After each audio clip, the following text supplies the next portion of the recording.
Murder Team by Chris Ryan. Read by Michael Fenner. This is the law. Blood spilt on the ground cries out for more.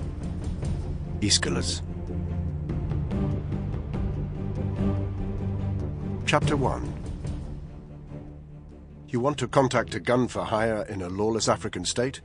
There's no rulebook that tells you how. No number you can call or website you can visit. You either know about them or you don't. Danny Black did. Knowledge like that went with the territory in the squadron hangars at Hereford.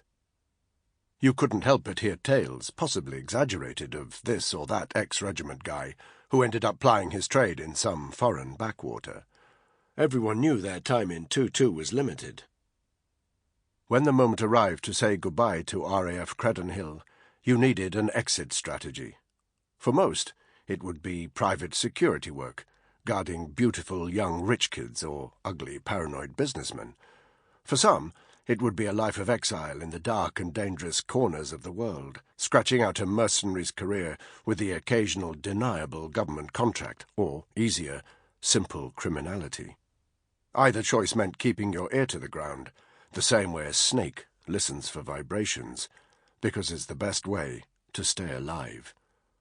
That was the kind of guy Danny needed.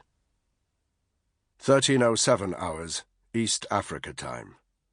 Danny stepped onto the terminal concourse of Massawa Airport, Eritrea. It only took him a few seconds to locate his guy. A man in his early 50s was standing apart from the congregation of about 40 locals, waiting to greet those arriving on Danny's flight from Heathrow. He was leaning casually against a concrete supporting pillar that was covered with what looked like water stains, even though it was indoors.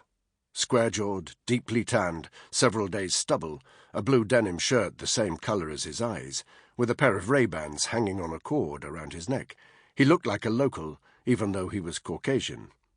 Something about the way he held himself told Danny he was perfectly at ease here.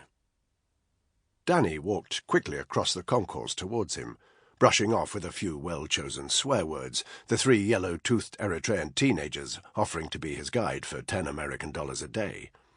Danny had a military bearing, and he knew it. How could he not after 5 years in the regiment?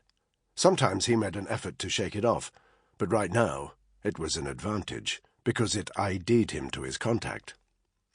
From the distance of 10 meters, he saw that the guy in the denim shirt had slightly watery eyes, redness. Sample complete. Ready to continue?